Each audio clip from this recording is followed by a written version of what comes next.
At its height, Persia ruled the world. Not a world as we imagine it today, but the world that mattered then. From the Indus Valley to the Aegean coast, from deserts to mountains, from ancient rivers to royal roads, Persia had mastered scale. It did not conquer recklessly. It absorbed. It organized. It connected. Most peoples did not fear Persia. They adapted to it. And yet, at the far western edge of this immense empire, something small refused to settle into place. A cluster of rocky cities, divided, argumentative, poor by imperial standards. Greece. Why would the largest empire the world had ever known feel threatened by a handful of quarrelsome city-states? The answer is not found in armies alone. It is found in how power understands itself and how it reacts when it encounters something it cannot easily absorb. How Persia saw the world. Persia's strength was not brutality. It was confidence. Persian rule assumed that order was natural, that people wanted stability.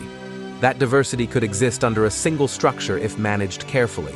Conquered lands kept their customs. Local elites remained in place. Taxes flowed. Roads connected distant provinces. The empire functioned like a living system, not a machine of terror. Persia believed history moved in one direction, toward consolidation. Small polities existed to be gathered. Borders existed to be smoothed. Difference existed to be managed. This belief made Persia powerful. It also made Persia vulnerable, because Greece did not behave like a system waiting to be absorbed. The Greek problem. From the Persian perspective, Greece made no sense. There was no king to negotiate with, no capital to capture, no unified army to defeat. There were only cities, each convinced of its own importance, each hostile to the others, each fiercely protective of its autonomy. Athens argued with Sparta. Sparta distrusted Athens. All of them distrusted authority itself. And yet, when pressure arrived from outside, they resisted in ways Persia did not expect. Not efficiently, not uniformly, but intensely. Greece did not offer submission or rebellion. It offered friction. And friction is dangerous to empires built on smooth flow. Why small enemies feel bigger. Large powers are accustomed to certain rhythms. They issue commands. They expect compliance. They adjust policy when resistance appears. But small enemies don't resist by scale. They resist by unpredictability. Greece did not fight like a province. It fought like an idea that hadn't decided what it was yet. This confused Persian logic. How do you defeat something that doesn't present itself as a single threat? How do you punish a people who don't agree on who speaks for them? Persia could defeat armies. It could not defeat disunity that turned into defiance.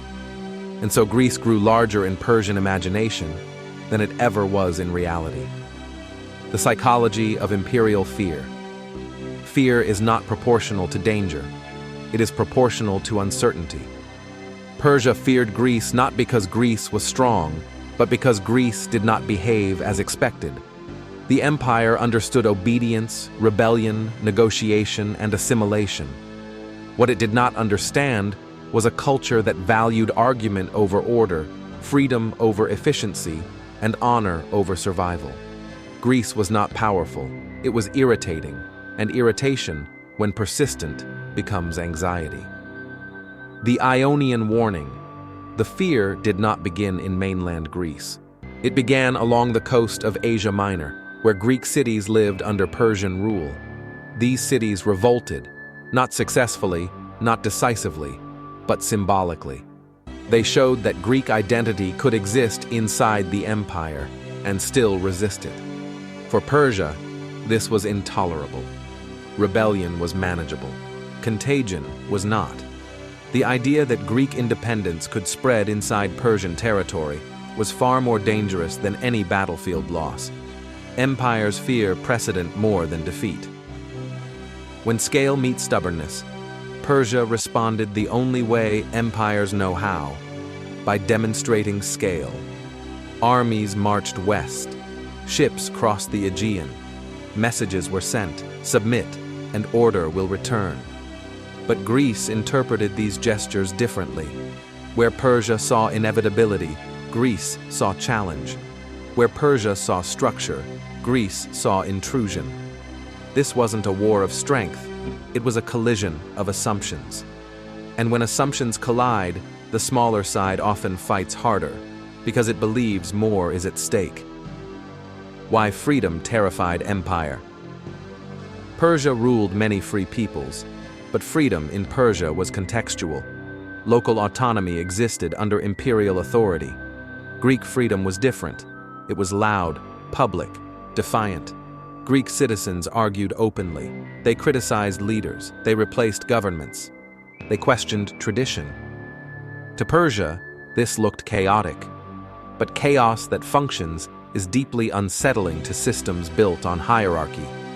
If disorder can survive, what does order mean? Greece didn't threaten Persian borders. It threatened Persian certainty. The battle that wasn't about land. When Persia faced Greece militarily, the conflict was never truly about territory. Greece had little to offer materially. No vast fields, no rich rivers. The battles mattered because they tested something deeper, whether scale alone guarantees authority. Each Greek victory, however small, whispered a dangerous idea into the imperial mind. Perhaps size is not destiny. Perhaps unity is not inevitability. Perhaps power has limits. Empires do not fear loss, they fear doubt. Why Persia couldn't let go. A rational empire might have ignored Greece. It wasn't worth the cost. It wasn't strategically essential, but empires are not purely rational. Once a small enemy exposes vulnerability, disengagement feels like admission. To leave Greece unconquered meant acknowledging that some worlds could exist outside imperial logic. And that was unacceptable. Not because Greece mattered, but because what it represented did. The mirror effect. Persia saw something in Greece that disturbed it. Not weakness, reflection. Greek city-states mirrored an alternative future, one where power was decentralized, contested, and unstable, yet resilient. Persia was stable because it was unified. Greece was resilient because it was divided. This inversion challenged the empire's deepest belief, that order requires central control. Greece suggested something more dangerous, that disorder might produce strength of its own. The limits of absorption. Persia excelled at absorbing difference. Religion, language, custom. But absorption requires willingness. Greece did not want to be included.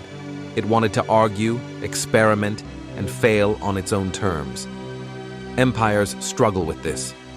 They can crush resistance. They can co-opt elites. They can rewrite laws, but they cannot easily assimilate refusal itself. Why small stories change big ones. History remembers. Greece, because Persia reacted to it.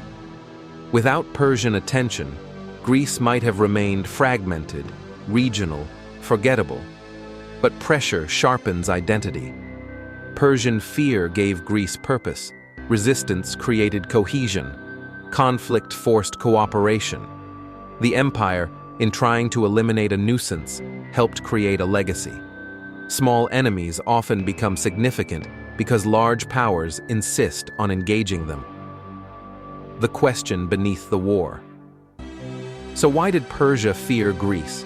Because Greece exposed something empires rarely want to face, that not all power flows upward, that not all order is centralized, that not all resistance seeks to replace you.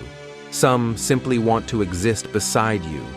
Persia feared Greece because it could not be easily categorized, and uncategorizable forces destabilize systems built on classification. The reflection we inherit. This story is not about Persia or Greece alone. It is about how large systems react to small disruptions. When power encounters something it cannot absorb, it has two choices: adapt or dominate.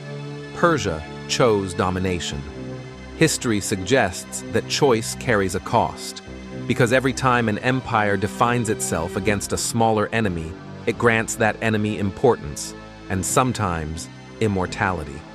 The final echo: Persia fell centuries later, not because of Greece, but because no system is permanent. Yet Greece endured, not as an empire, but as an idea. Not because it was stronger, but because it refused to be simplified. The lesson is quiet, but persistent.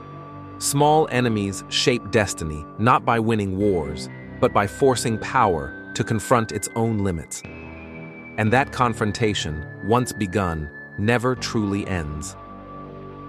If you found meaning in this story, like, share, and subscribe to Timeless Questions, where we explore the forces, ideas, and individuals who shaped humanity's path and still shape us now.